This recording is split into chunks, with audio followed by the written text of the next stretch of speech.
Stories of Edith Walton.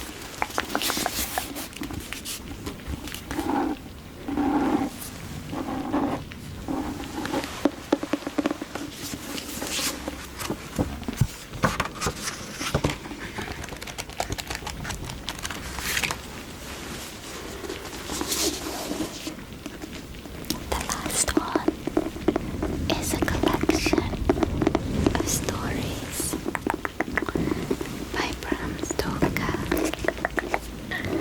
but it doesn't contain Dracula because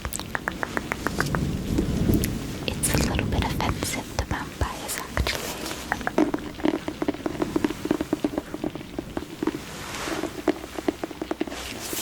Wait, let me just double check.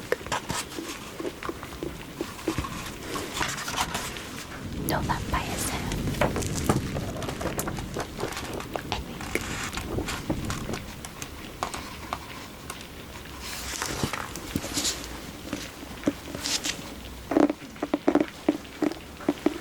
Which one would you like? Which one would you prefer? Which one would help you to sleep?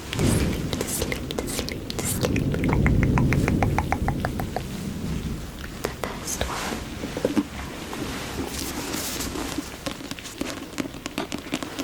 I would say it's maybe not the traditional scary story,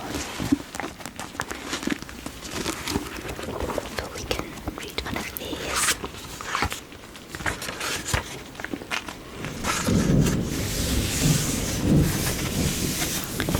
Let me read you the stories we can choose from.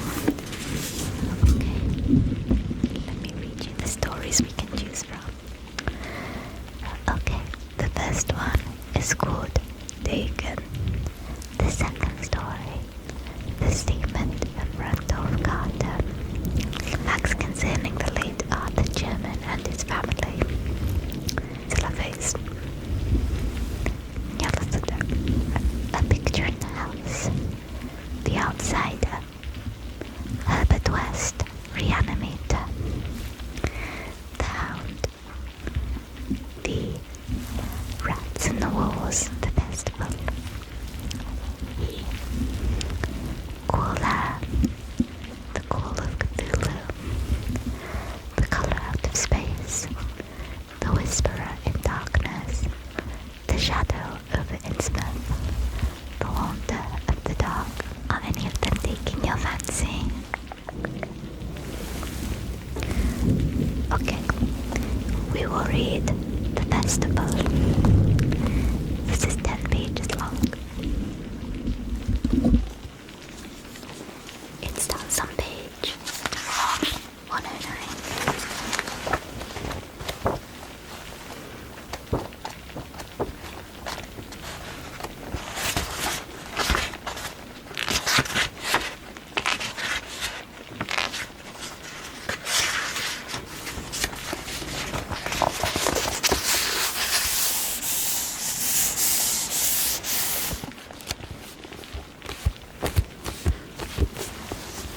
The Festival. Are you comfy? Okay. I was far from home, and the spell of the eastern sea was upon me. In the twilight, I heard it pounding on the rocks, and I knew it lay just over the hill where the twisting willows writhed against the clearing sky and the first stars of evening. And because my fathers had called me to the old town beyond, I pushed on through the shallow, newly fallen snow, along the road that soared lonely, up to where Aldebaran twinkled among the trees, on toward the very ancient town I had never seen, but had often dreamed of. It was the Yuletide, that men call Christmas, though they know in their heads it is older than Bethlehem and Babylon, older than Memphis and mankind. It was the Yuletide, and I had come at last to the ancient sea town where my people had dwelt and kept festival in the elder time, where festival was forbidden, where also they had commanded their son to keep festival once every century, that the memory of primal secrets might not be forgotten. Mine were an old people, and were old even when this land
ceaseless mazes of colonial houses, piled and scattered at all angles and levels like a child's disordered blocks, antiquity hovering on grey wings over window-whitened gables and gambrels, fan lights and small paned windows, one by one gleaming out in the cold dusk to join Orion and the archaic stars, and against the rotting wharves the sea pounded, the secretive, immemorial sea out of which the people had come in the elder time.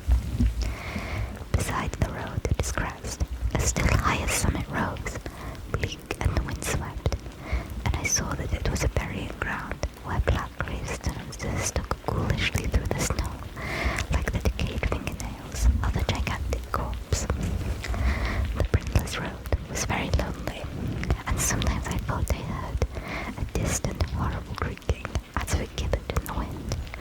They had hanged 4 kings of the mine for witchcraft in 1692, but I did not know just where. As the road wound down the seaward slope, I listened for the merry sounds of a village at evening, but did not hear them. Then I thought of the season, and felt that these old Puritan folk might well have Christmas customs strange to me, and full of silent, hard-sighed prayer. So after that, I did not listen for merriment or look for wayfarers, but kept on down past the hushed, lighted farmhouses and shadowy stone walls, to where the signs of ancient shops and sea taverns creaked in the sea breeze, and the grotesque knockers of pillared doorways glistened along deserted, unpaved lanes in the light of little curtained windows. I had seen maps of the town, and knew where to find the home of my people. I was told that I should be known and welcomed, for village legend lives long, so I hastened through Black Street to Circle Court, and across the fresh snow on the one foot of flagstone pavement in the town, to where Green Lane leads off behind the market house. The old map still held good, and I had no trouble, though our company must have lied when they said the trolleys ran to this place, since I saw not a wire overhead. Snow would have hit the rails in any case. I was glad I had chosen to walk, for the white village had seemed very beautiful from the hill, and I was eager to knock on the door of my people, the 7th house on the left in Green Lane, with an ancient peaked roof and jutting 2nd story, all built before 1650. There were lights inside the house when I came upon it, and I saw from the diamond window panes that it must have been kept very close to its antique state. The upper part overhung a narrow grass-grown street, and nearly met the overhanging part of the house opposite, so that I was almost in a tunnel, with a low stone doorstep wholly free from snow. There was no sidewalk, but many houses had high doors reached by double flights of stairs with iron railings. It was an odd scene, and because I was strange to New England, I had never known its like before. Though it pleased me, I would have relished it better if there had been footprints in the snow, and people in the streets, and a few windows without drawn curtains. When I sounded the archaic iron knocker, I was half afraid. Some fear had been gathering in me, perhaps because of the strangeness of my heritage, and the bleakness of the evening, and the queerness of the silence in their aged town of curious customs. And when my knock was answered, I was fully afraid, because I had not heard any footsteps before the door creaked open.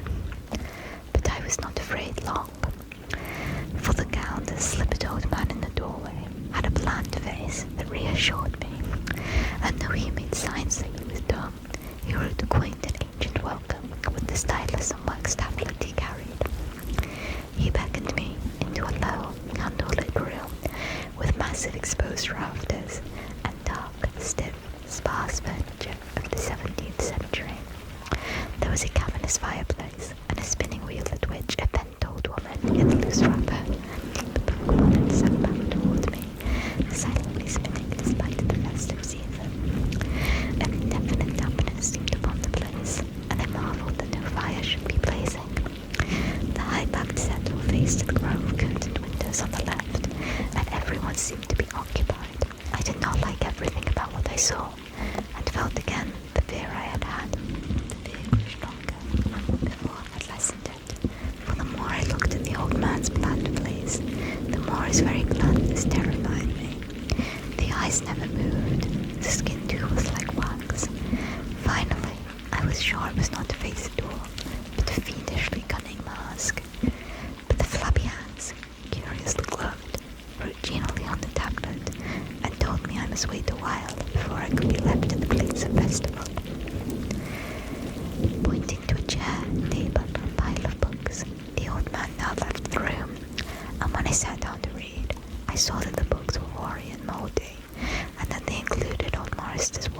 marvels of science, and the terrible Bubblegumasmr Triumphatus of Joseph Glanville, published in 1681, the shocking Demonology of Remigius, printed in 1595 at the Lyons, and worst of all, the unmentionable Necronomicon of the mad Arab Admiral Alhausen in Osworm's forbidden Latin translation, a book which I had never seen, but of which I had heard monstrous things whispered.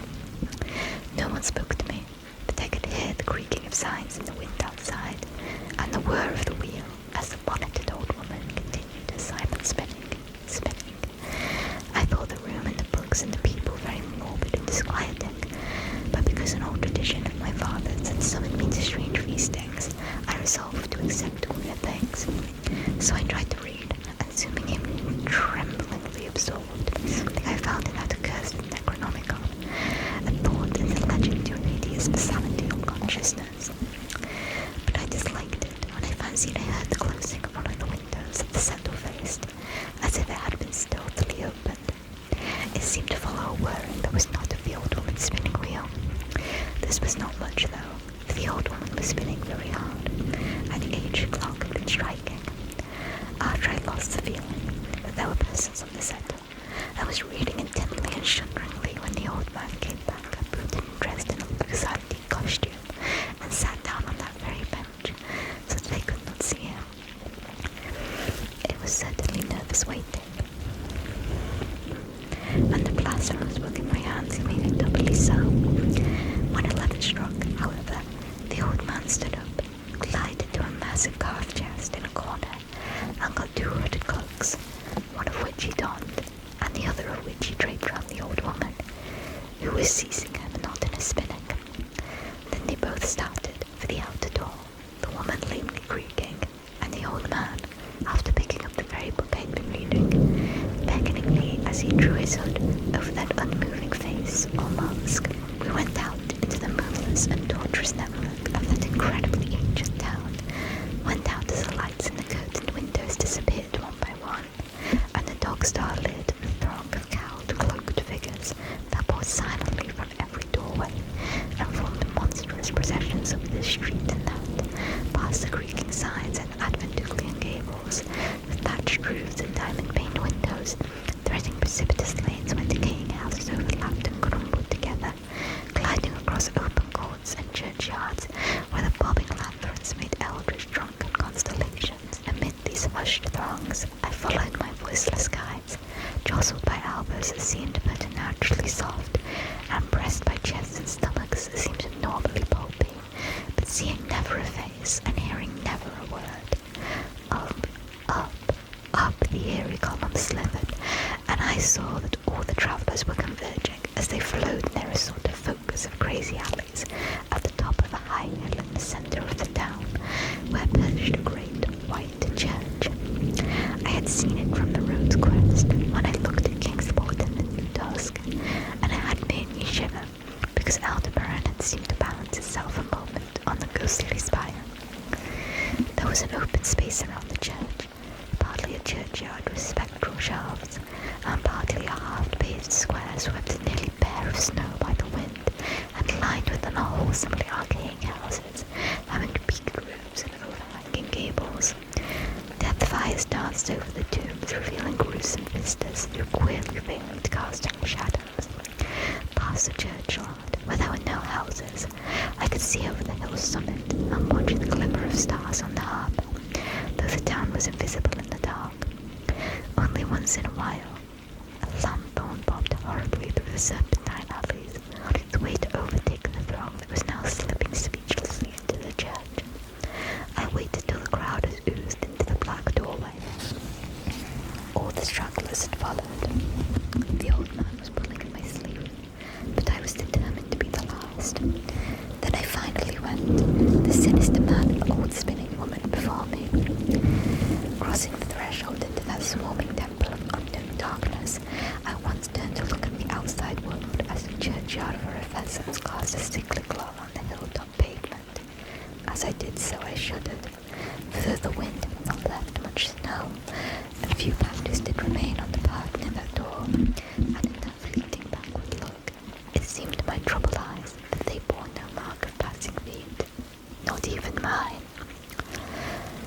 The church was scarce lighted by all the lanthorns that had entered it, while most of the throng had already vanished. They had streamed up the aisle between the high white pews to the trapdoor of the vault switch loosely open just before the pulpit, and were now squirming noiselessly in.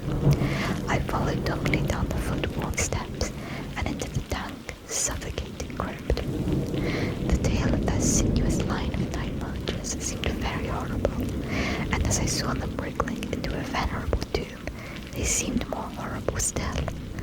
Then I noticed that the tomb's floor had an aperture down, which the throng was sliding, and in a moment we were all descending an ominous staircase of rough-hewn stone. A narrow spiral staircase, damp and peculiarly odorless, wound endlessly down into the bowels of the hill, past monotonous walls of dripping stone blocks, crumbling mortar. It was a silent, shocking descent, and I observed, after a horrible interval, that the walls and steps were changing in nature, as if chiselled out of the solid rock.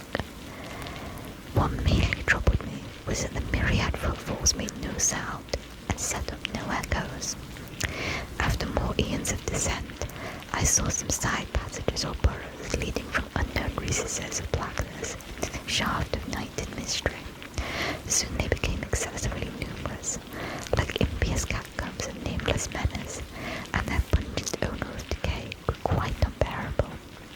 I knew that we must have passed down through the mountain and beneath the earth of Kingsport itself, and I shivered that the town should be so aged and maggoty, with subterraneous evil. Then I saw the lurid shimmering of pale light, and heard the insidious lapping of sunless waters.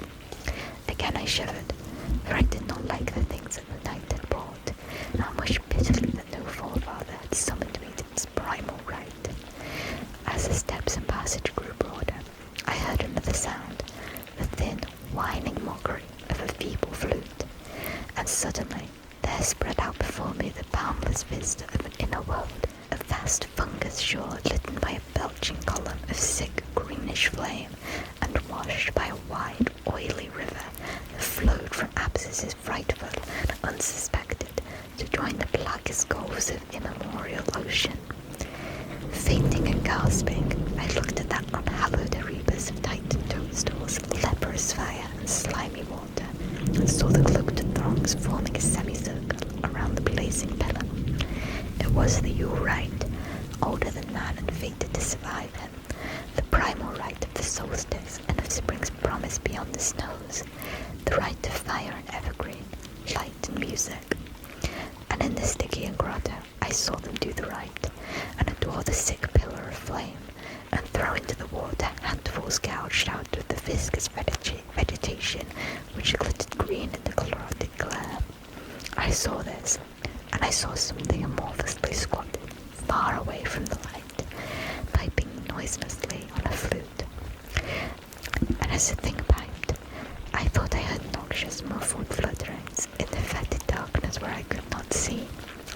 But what frightened me most was that flaming column, spouting volcanically from depths profound and inconceivable, casting no shadows as healthy flames should, and coating the nitrous stone with a nasty, venomous verdigris.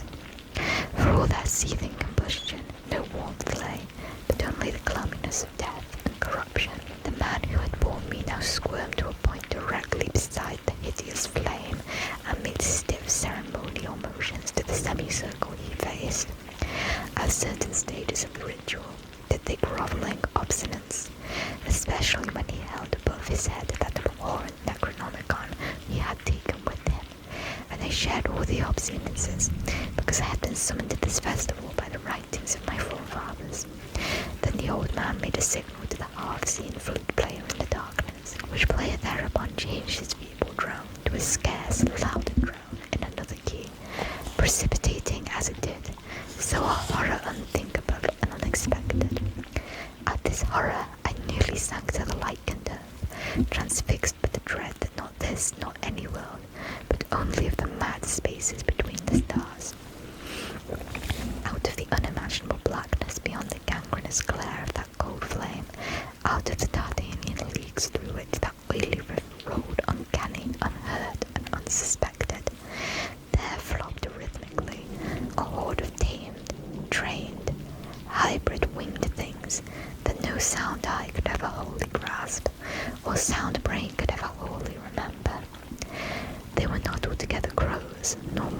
gnomes, nor buzzards, nor ants, nor vampire bats, nor decomposed human beings, but something I cannot and must not recall.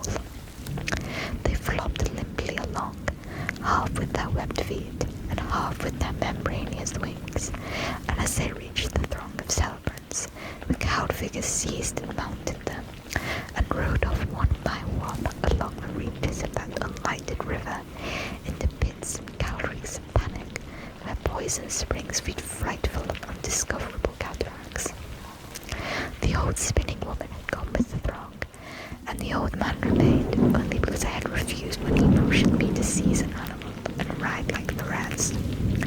I saw when I staggered to my feet that the amorphous fruit plate had rolled out of sight, but the two of the beasts were patiently standing by. As I hung back, the old man produced his stylus and tablet, and wrote that he was a true deputy of my father's, who had founded the uhhh worship in this ancient place, and that it had been decreed I should come back, and that the most secret mysteries were yet to be resolved. He wrote this in a very ancient hand, and when I still hesitated, he pulled from his robe a seal ring and a watch, both with my family arms, to prove that he was what he said. But it was a hideous proof, because I knew from old papers that that watch had been buried with my great-great-great-great-grandfather in 1698. Presently, the old man drew back his hood and pointed to the family resemblance in his face, but I only shuddered, because I was sure that face was merely a devilish waxen mask.